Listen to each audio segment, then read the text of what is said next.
So how does that extrapolate to trading? Well, if we look at the outcome of the trade is random and we look at the casino model, we can say to ourselves, listen, if we have a strategy that is a 55% probability of working, now we then know that if we do that enough times, we will make money. However, we do not know what the outcome of the next trade may be. You may even have a strategy that over time you've worked out. And again, I realize that this, just by saying this in a way, you have to make some assumptions, because we're not using something like a coin toss where it's a physical probability that we know 100% certain is 50-50. We know with a trade setup, we kind of got a good idea. It might be something that we know happens very infrequently, but is very profitable for us over our own history, or if we're back testing it or whatever it may be. And we can kind of put some odds on that, but it's difficult to put a finite odds on it, but we can have an idea. So let's say we have something we know works kind of 50% of the time, but it's got a decent risk to reward ratio, so it makes a good payout to take the trade. From a psychology perspective, we have to appreciate that we don't know when we pull that trigger if we're going to lose money or make money. All our job is as traders is to execute that trade as best as we can, in line with our parameters, in line with our rules, in line with our strategy, and let the odds play out. If we're buying a pullback trade after a big momentum, after volume, after whatever the parameters we like to put into the trade, and we know that it works most of the time, let's just be loose about this and not put a finite percentage number on it. We know that if we're buying at some point around here, if we're using a fib or whatever we may be using, moving average, that we're going to at least sort of take out the high by a decent amount, okay? I'm being very loose with this, but we know that that kind of is what happens when we take the trade. So we should take that trade systematically whenever we see the setup and whenever it occurs. However, we don't know if this time we take it, because 4 out of 10 times we just go right back to the bottom. Okay, so how does that relate to psychology? We have to accept that, not go in with too much size, because that could wipe us out, because really all we're doing is taking a random punt.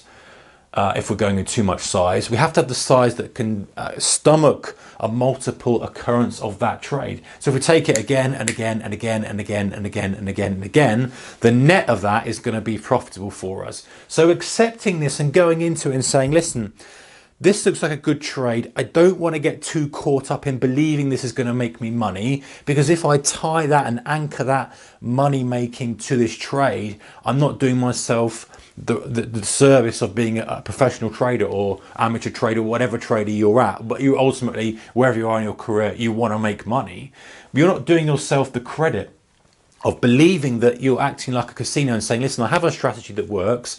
I know that if I employ it enough times, I will make money. However, I must accept, as the casino does, that on every spin of the wheel, on every trade that I take, the outcome could be negative for me, it could be positive for me. So vice versa, we don't get all excited when we make money. That's our kind of job to do, to make money, and we don't get too despondent when we lose money. That's why it comes into this point here where risk is so important. Risk management is so important, understanding that even if we've got the best strategy in the world, we could lose a series of trades before we even have a run of good trades. And you end up discarding that strategy because you think it's a losing strategy, when ultimately it was a winning strategy. Now, some of you may be standing here, wherever you are watching this video, saying this doesn't make any sense, because how can you put a valuation or a number or a percentage profitability on a trade?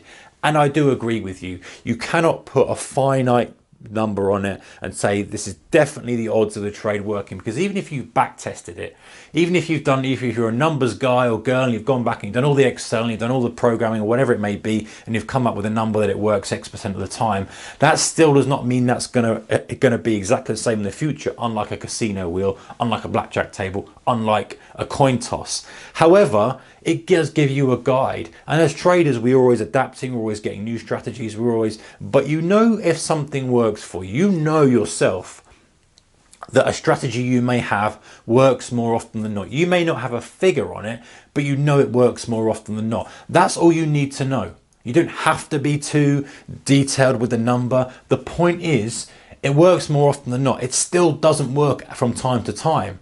So understanding and accepting this, and when you accept this and go into the trade, you can kind of be a bit more free. Now, some of the things, without going down this rabbit hole of frustration and despair of sometimes having a string of losers, yes, it can be your performance that you're just trading badly and you're just trading stuff that you shouldn't be, and you'll know that in your heart.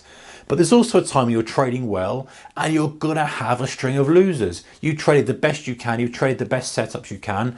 Now, this is where you can get comfortable with this and say, listen, this is expected to happen. I don't need to make any corrections. I don't need to go crazy and start, doing different things and adding different parameters in. Let me stick it out. Let me play the game. Let me look for the long game. Let me know that if I stick this and work with it and keep executing as I should do, over time I will make money. Now, okay, let's go down another rabbit hole here and say that there are times when the strategy no longer works. It no longer works for the market conditions you're in. It no longer works for anything. And that's the skill of a trader, is to say, hey, this is not working as efficiently as it should be. Is it me?